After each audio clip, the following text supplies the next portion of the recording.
It's time for Real Estate 101 with the Carrie Brown team from Realty Executives Preferred Advisors. Good Sunday morning to you. This is Carrie Brown, broker-owner of Realty Executives Preferred Advisors here in Topeka. And you're listening to Real Estate 101. And I'm here today with Guy Anderson with Anderson Home Inspections. Good morning, Guy. Good morning. How are you? Good. So, Guy does a lot of our home inspections for us and a lot of the other agents here in town. Guy, kind of give the listeners an idea of what you look for when you do a home inspection. Well, the biggest thing is I'm just identifying issues that the new homeowner wants to know about, so that they make an informed decision on buying their home. So, major mechanicals? Yes, major mechanicals. I'm looking at foundation. I'm looking at the roof. I'm looking at your major appliances, and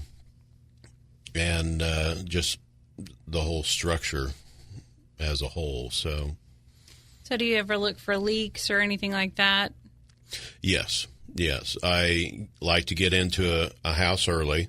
It takes me about a half hour to prep the house, but I'm looking on the ceiling for leaks and cracks, moist stains, things like that. And then that way I know when I get up on the roof where I need to be looking if I find a stain on an interior ceiling. Also, cracks tell me where what I need to be looking at the foundation on the exterior, so that they all tie in together. And what do you contribute cracks to the foundation to a lot of the time? A lot of the time it's hydrostatic pressure, which is water. The biggest thing that you can do to keep your foundation in good shape is to keep the water away from the foundation, such as a positive slope away from the foundation, as well as your downspouts extended well away and gutters clear. What do you see most often in a home inspection that probably shouldn't be there? I know double tap breakers seem to be a popular thing, it seems like, in every home. Yes. Yes, double tap circuits. I get those a lot. I get a lot of minor little leaks that people don't think about. Of course, once I get into a room that has, like, a bathroom or kitchen, I turn on the water. The longer it runs, the more likely I'll find a leak underneath, because a lot of times it won't. You got to run the water for a while before leaks start showing up, and people don't think to just check underneath their bathroom sinks or kitchen sinks occasionally, just to make sure we're not dripping anywhere. Another common place that I look for in the basement, especially on unfinished areas, is your tub drain and shower drain connections. That's where you'll typically start dripping from there. So. And whenever you're looking at, say, a furnace, do you have kind of like a guideline for what people can expect, like your major mechanicals to typically last? Yes. Now, it depends on who you talk to. With me, what I find is a standard furnace will last anywhere between 22 and 25 years if properly maintained. Maintaining, meaning keeping your filters clear, is probably the biggest thing that you can do. But once it reaches age 10 or 15, then seasonal inspections are highly recommended. That way you end up having, it helps with your longevity. Now, with some people, they say only about 10 years, but from what I've been finding, with the furnaces that I'm inspecting, and that typical is about 22, 25 years. I know we still have one that's still kicking, and it's not exactly in the most easily accessed area. As a matter of fact, the guy that services ours said that if it should ever go out, he's moving it to the garage because he's not losing that much weight to get in there anymore. Yeah. So. Yeah, people don't think that according to the standards, you're supposed to have like a good 30 inches in front, 32 inches, I believe, in front for clearance and that, and people wall those spaces off. And where, there's a lot of times where I'm having to slide in between a small space in order to look at burners and check the blower blades and things like that. That's one thing that the people that built our house, they did not allow a lot of space. We've got a hot water heater and a furnace right in there. And I tell you what, you got to be one skinny dude to get back there. Yeah. It's almost not enough room to change out your air filter. So whenever, like, say, for instance, we're going to be coming up on summer soon, how would you recommend to the homeowner to get their air conditioner prepped before it comes time to turn it on? The biggest thing is checking your exterior fins on there. I'm coming across it all the time during the wintertime. Of course, I can't test it unless it's at least 65. But what I'm seeing all the time is that the exterior fins are caked with debris. Now, with me, or with my AC unit, we're around houses, or we have quite a few cottonwood trees. And so about every week and a half, I'm having to clear the exterior fins on it. But keeping your exterior fins, looking at it, checking the inside, hosing it out real good, pulling that power disconnect, that's what it's there for, right by the AC unit. Hosing it out real good, and that before you kick it on is probably the biggest thing. And furnaces, until I got in this business, I had no idea that a heat exchanger could crack. How would a homeowner have any clue that took place? You know, they're making better and better products. Some of those products don't last as long as they should be, but they're making better and better products as far as the heat exchanger goes. It used to be on your older furnaces, you have this big old open area that you can look up and see a lot of rust and stuff like that. If you have an older furnace, if you're seeing a lot of rust flakes that are on top of in your burn chamber and on top of your burners, then you need to have seasonal inspections done and have it checked for any potential cracks.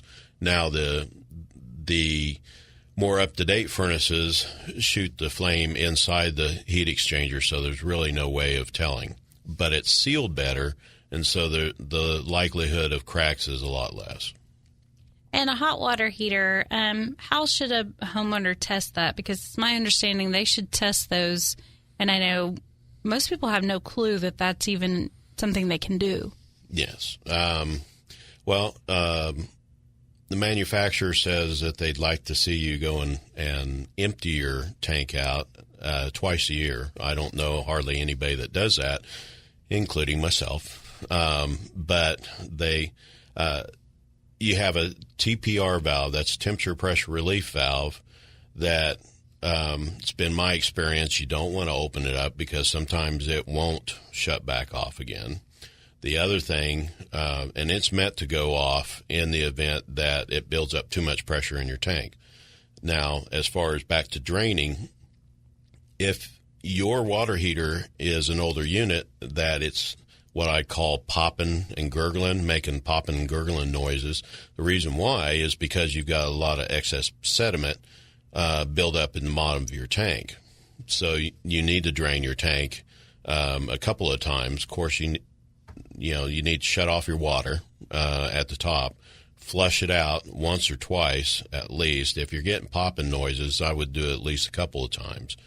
But if the only bad thing is, if you haven't been doing that on a regular basis, you might want to go and buy a shutoff valve and bring it with you, because again, more than likely, it won't shut off completely, just kind of like isolating valves. If they haven't been turned on or off in a while, then a lot of times they won't completely shut off and you'll drip. So you'll end up having to replace that. And I notice in a lot of homes, those TP valves are not up to standard. What is the standard for that as far as the length and how close it is to the floor? The length, it's supposed to be within 6 inches of the floor. And the reason for that is it will like I said, it's temperature pressure relief valve.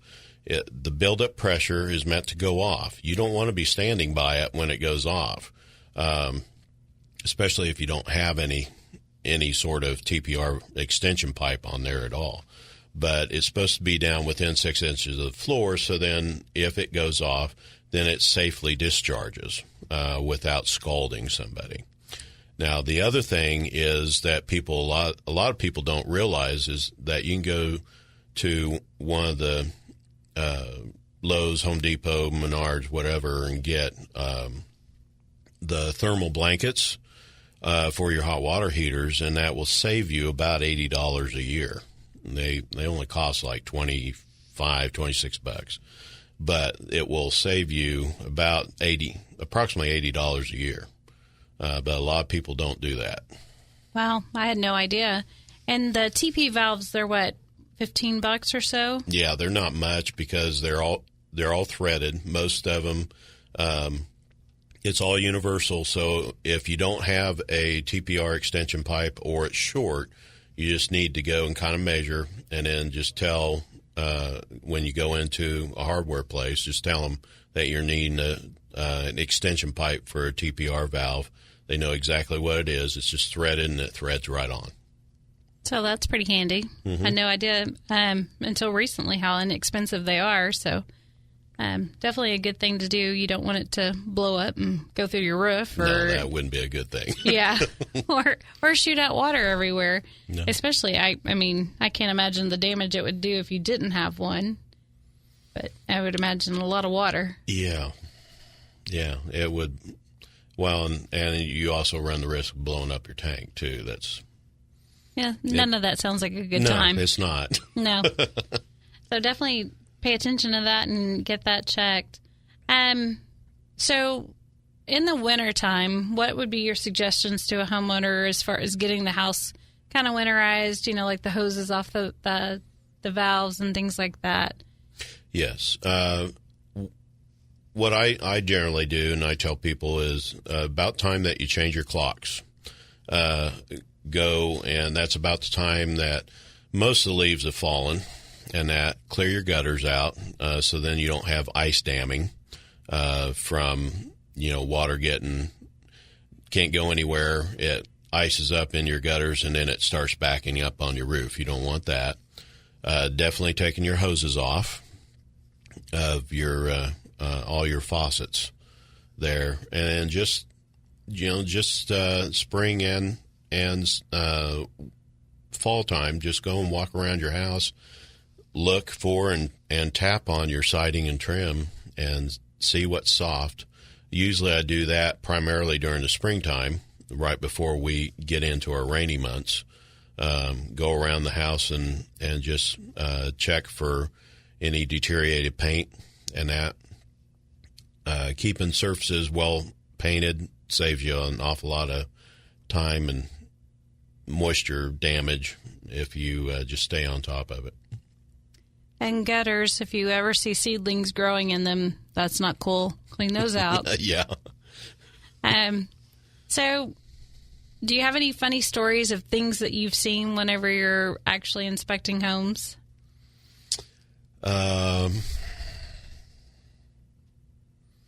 I've run across several animals in crawl spaces. That's no fun. And probably more funny my reaction to getting away from them more than anything. I do an awful lot of talking when I get into a crawl space, just to let critters know that I'm here and, just stay away. But no, I love inspecting houses. Each house is different, and I like seeing what people have done to their houses, and say some of them are great ideas and some of them not so, and that. But yeah, it just usually it's a different experience each time. I know I've joked a couple of times, duct tape is not your friend. No. And duct tape is not good for duct work. Yeah. It's it's good to make things out of, craft wise, but if you've got zebra print, it really shouldn't go on anything in your house. Plumbing or anything otherwise. Just don't. Electrical tape too isn't good for plumbing. Yeah. For plumbing leaks. So Guy, tell us how to get a hold of you if you wanted to do a home inspection. Well, my number is 785-478-2224. I have office staff that answers my phones clear on up from 8 o'clock to 7 o'clock at night. They book my inspections for me, and you can get a hold of them if you have any questions on anything in particular. You can email me. My website is andersonhomeinspect.com. You can go on there and look for any information that you're interested in. So my email address is ahiguy@sbcglobal.net. It stood for Anderson Home Inspection Guy. I didn't realize until after I had it for about a little over a year that it said hi guy. So that wasn't very good. Oops. But I didn't think about that. But that's my email address. I never noticed. That's awesome. So what territories do you work?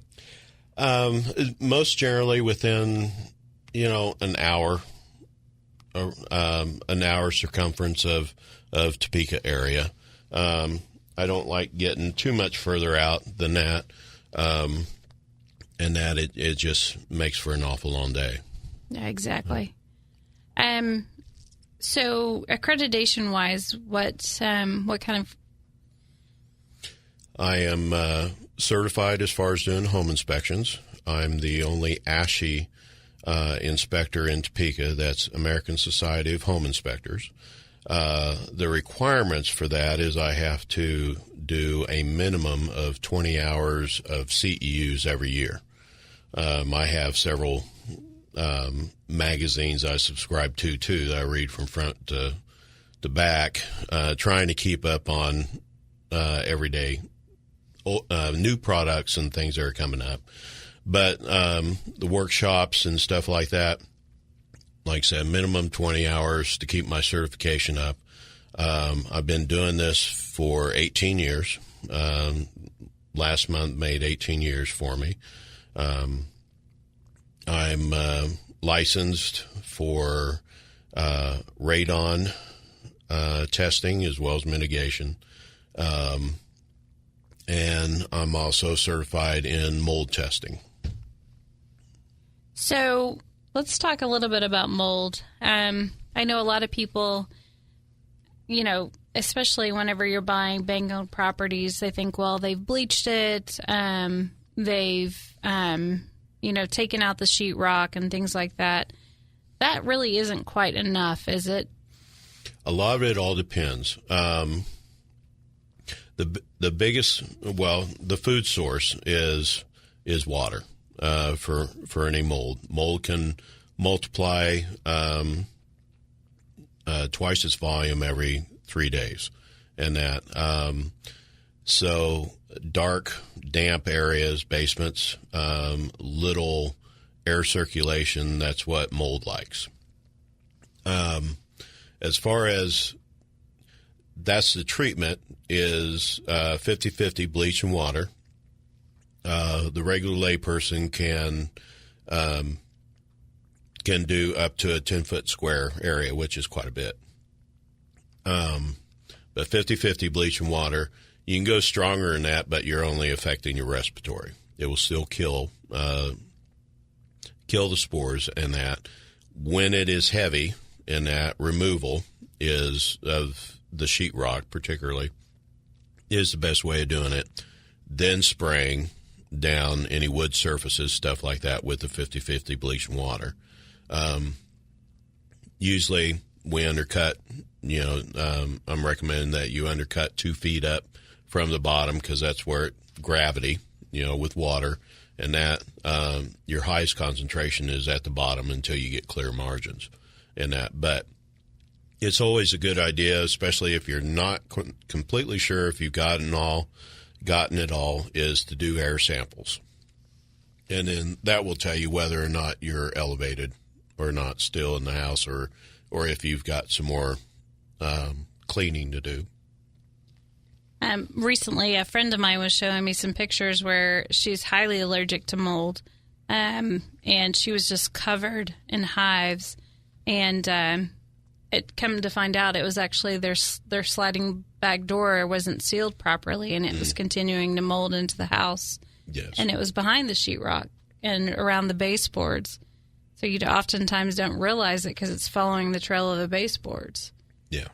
So they ended up having to move out. So it's definitely something to pay attention to, kind of pull the baseboards back a little and take a look if you think something's not quite right. Yes. Yeah, if you end up smelling any musty smells and that, when you're walking by something, then check out your baseboards underneath. And patio doors is a good example. Look underneath in the basement for any leaking and that. So radon, let's talk a little bit about that. Can you explain? I know that most people think, well, maybe it's concentrated in one area, and that's just not what we see. I'll let you elaborate. Okay. Radon is a derivative of uranium. It changes molecular structure 3 times before it turns into a radon gas, and that's why it's radioactive. And that, so it has a half shelf life and that, but it's always been around. It's on the exterior. It's what we breathe at work, outside, in our homes. EPA has set a standard of 4.0 picoliters, and that is the action level. So you can go, it's always been around. I've been testing for the last, I believe, 17 years. Each year it gets more and more. I do more and more tests because more and more people are becoming aware of it. Now that's in your real estate contracts, so a lot of people are knowing about it even more. We became licensed in 2011 that we need to become licensed to do the testing as well as to do the mitigation and that. So whoever you do call to have your house tested or mitigated, they have to be licensed. Now, what you can do is, I believe the Extension Office still offers free canister tests. Lowe's, Home Depot, and that, I believe you can get the radon canister test and do it yourself for, I think, little as $12, $14. Test it in your home, and then you send it off to a lab and wait on the results. If it comes back 4.0 or higher, then you call someone like me that has a continuous radon monitor. That's your next step to confirm your findings. And that if it is 4.0 or higher, then they recommend mitigation. And that basically entails that you go in and siphon the radon gases out from underneath the slab of the home and bring it out to the exterior. So with radon gas, I guess going back to that, it's lighter than air. It seeps up through cracks and openings in your home.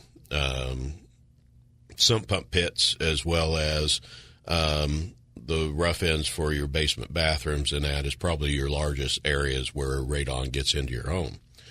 It can be completely, you and your neighbor could have completely different readings depending on what type of fissures and that you're sitting on and how tight your house is as far as your slabs go. So what the mitigation part of that entails is siphoning the air out from underneath your slab or a membrane. If you're on a crawl space, you would end up putting a vapor barrier down, and then it would be sucking out the radon gases out from underneath that and distributing them outside.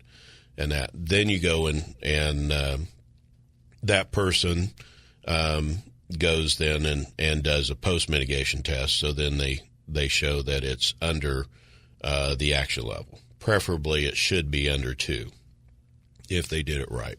So. And if they didn't do it right, they have to start all over? How does that? I don't know that I've ever seen them have to. But. They either need to do a second contact point or they need to dig it out more or a bigger fan. Ah, gotcha.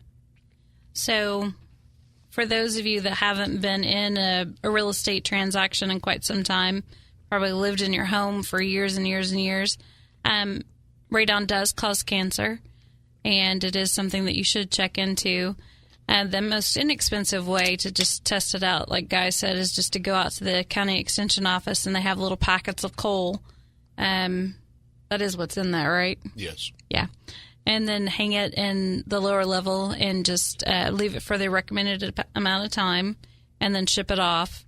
And then call Guy if it comes back and they say it's too high, and let it actually get a monitor in there and see what the levels run. The levels show whenever you guys do it, it's points during the day so that you can see, the fluctuations. And then it goes as an average, correct? Yes. The machine takes hourly readings, and it fluctuates back and forth quite a bit. And then it does an overall average. The EPA level is different than the machine level because once you set up the machine, it knocks off the first 4 hours as an equalization period. So the EPA level is what we look at. Okay. So we're out of time already. Guy, do you want to tell them one more time how to get a hold of you? Yes. Name is Guy Anderson with Anderson Home and Commercial Inspections. My number is 785-478-2224. And you're welcome to shoot him an email. It's going to be easy to remember now that you know what it talks about. A hi guy at sbcglobal.net. I promise he's completely sober sitting here. It's AHIGUY at sbcglobal.net. And yes. Your website again is? AndersonHomeInspect.com. Okay. Thank you so much for joining us today. Thank you. Thank you for listening to Real Estate 101 with the Carrie Brown team from Realty Executives Preferred Advisors. Tune in again next Sunday at 11 o'clock for Real Estate 101.